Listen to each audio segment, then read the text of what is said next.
यदि भारत मुस्लिम बाहुल्य हो गया तो अब मैं आपसे सवाल करूंगा, फिर जैन भारत में रह पाएंगे? हिंदू भारत में रह पाएंगे? सिख भारत में? क्या ये मुसलमान, यदि ये भारत मुस्लिम देश बनता है तो क्या भारत में हिंदू को मुसलमान रहने देंगे? पाकिस्तान में रहने दिया क्या? पाकिस्तान छोड़ो, कश्मीर में रहने दिया क्या? आज तुम लड़ लो जातियों पर, हो जाओ तुम अलग अलग, लेकिन जिस दिन तुम अलग अलग हुए तो क्या होगा? ये देश मुस्लिम, भारत भी एक दिन मुस्लिम देश बन जाएगा और फिर ना कोई जैन रह पाएगा, ना कोई हिंदू रह पाएगा, ना कोई बौद्ध रह पाएगा, ना कोई सिख रह पाएगा, ना कोई संप्रदाय रह पाएंगे। हाँ या ना? फिर वो किसे रहने देंगे? फिर आर्य समाजी रह पाएंगे क्या? बोलो, फिर आप सब रह पाओगे? इसलिए हाथ जोड़ के एक प्रार्थना करता हूं कि बटो ना। यदि बट गए तो मिट गए। ये बात मैं आज के लिए नहीं कह रहा हूं, 25 साल बाद, 50 साल बाद, 70 साल बाद देख लेना, ये दौर आएगा जरूर। बढ़ती जनसंख्या, आप मानो ना मानो, एक दिन तुम्हारे सिर पे आके ये दिन खड़े जरूर होंगे। आज आप लोग, हम लोग बच्चे हैं, कल जब आपके बच्चे होंगे तो आप पर ये संकट नहीं आएगा तो आपके बच्चों पे ये संकट जरूर आएगा। इसके लिए चाहिए क्या? सरकार को चाहिए कि जनसंख्या नियंत्रण कानून लेके आए। भारत को बचाना है। आज आपको आश्चर्य होना चाहिए कि भारत के बहुत सारे राज्यों में आज हिंदू अल्पसंख्यक हो गया है। हाँ या ना? आंखें बंद कर लेने से रात तो नहीं हो जाती ना मेरी मां। आप सच को स्वीकार ना करो, आप मेरी बात ना मानो, तो भी क्या आपके सामने से युद्ध टल रहा है? भगवान श्री कृष्ण ने टालना चाहा था महाभारत का युद्ध, गए थे शांति का प्रस्ताव लेकर, ए दुर्योधन पांडवों को 5 गांव दे दो, नहीं माना ना? बोलो, बोला सुई की नोक बराबर भूमि में नहीं दूंगा। क्या हुआ? महाभारत हुआ। याद रखिएगा, युद्ध तो होगा। अब आप ये बताओ कि क्या आप तैयार हैं युद्ध करने के लिए? अपने अधिकार की लड़ाई आपको लड़नी पड़ेगी। या तो आप भाग जाओ जैसे पाकिस्तान से भागे। आपके पास 2 ऑप्शन है, या तो लड़ो या तो भागो।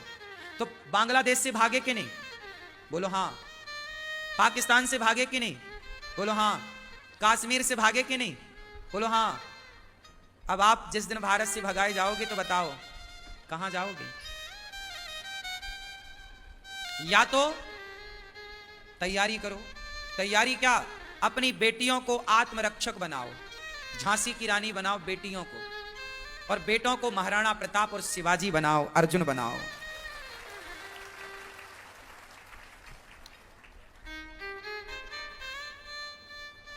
आने वाले 20 सालों को भी देखो, आने वाले 40 सालों को भी देखो। आज 2024 को ही मत देखो।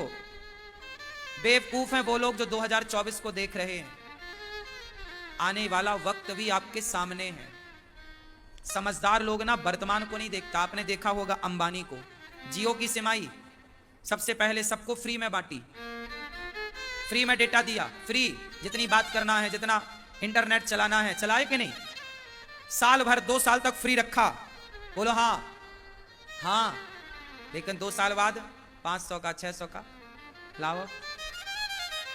वो व्यक्ति ने 2 साल तक नहीं सोचा, कुछ देखा नहीं, उसे पता, उसने 20 साल आगे की प्लानिंग की थी उस सिम के साथ। 20 साल बाद का रिवेन्यू जनरेट कर दिया था उसी समय से। बुद्धिमान 10 साल आगे का सोचता है। एक सामान्य व्यक्ति तो सोचता है यार सवेरे खा लिया, शाम को खाऊंगा कि नहीं। थोड़ा और समझदार वो थोड़ा 4 दिन बाद का भी सोचता है, और समझदार 10 दिन बाद का भी सोचता है। लेकिन जो बहुत समझदार होते हैं वो सालों बाद का सोचते हैं। हमारी ऋषि मुनियों ने, तुलसीदास जी ने आज से 500 साल पहले लगभग रामचरितमानस लिखी। 1554 में तुलसीदास जी उस समय थे, 1500 के लगभग की बात है। आज कौन सा चल रहा है? 2000। और तुलसीदास जी कब थे? लगभग 1554। तुलसीदास जी ने रामचरितमानस में जो लिखा वो उस समय के लिए नहीं लिखा था, 1500 के लिए या 1600 के लिए। तुलसीदास जी ने जो लिखा वो आने वाले हजारों साल के लिए लिखा था, आगे के लिए क्या होगा। उत्तरकांड पढ़ लेना, सब कुछ लिखा है।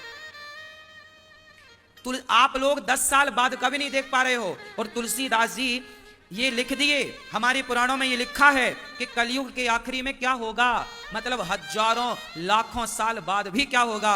हमारे ऋषि मुनियों की दूरदृष्टि ऐसी थी, 1,00,000 साल बाद क्या होगा वो जान गए, और लिख दिया कि भय वर्ण संकर सब भिन्न से तु सब लोग।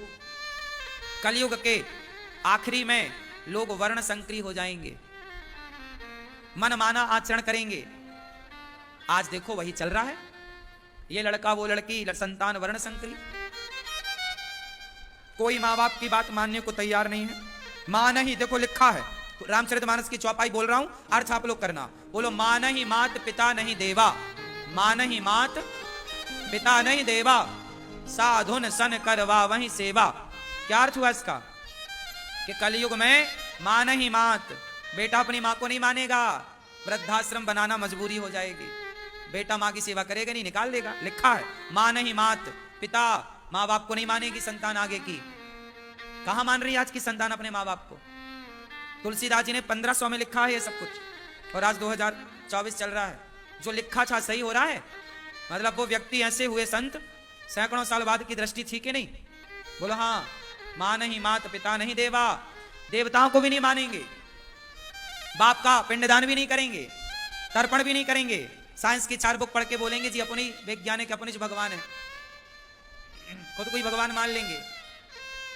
इसलिए मैं आपसे एक छोटी सी प्रार्थना करूं कि अपने बच्चों को सेल्फ डिपेंड बनाओ, आत्मनिर्भर बनाओ, हर तरह से उन्हें जीवन जीना सिखाओ, हर परिस्थिति का वो डटकर सामना कर सकें, ऐसी परवरिश माता पिता दें। माता सीता ने नहीं सोचा था कि मुझे जंगल की लकड़ियां काटनी पड़ेंगी, पर वो समय आया कि नहीं। बोलो हाँ या ना, पता नहीं कौन सा समय आकर खड़ा हो जाए। इसलिए हर समय के लिए अपने बच्चों को बिल्कुल तैयार रखो। आपको चाहिए कि आप अपने बच्चों को भगवत गीता पढ़ाएं, रामचरितमानस पढ़ाएं, वेद पढ़ाएं, पुराण पढ़ाएं, बच्चों को उपनिषद पढ़ाएं, वेदांत पढ़ाएं, तर्क शास्त्र पढ़ाएं, भारत का इतिहास पढ़ाएं, भारत के महान पुरुषों के जीवन में घटी घटनाओं से सिखाएं। सीखना कैसे होता है, आप महाराणा प्रताप को पढ़ो, उनके जीवन में क्या क्या हुआ, झांसी की रानी को पढ़ो, उनके जीवन में क्या क्या हुआ, उनसे सीख ले लो। क्या निर्णय अहिल्याबाई ने लिए वो सीख ले लो। महाभारत पढ़ो, क्या हुआ था अभिमन्यु के साथ, कहीं आपकी गलती अभिमन्यु की तरह तो नहीं है।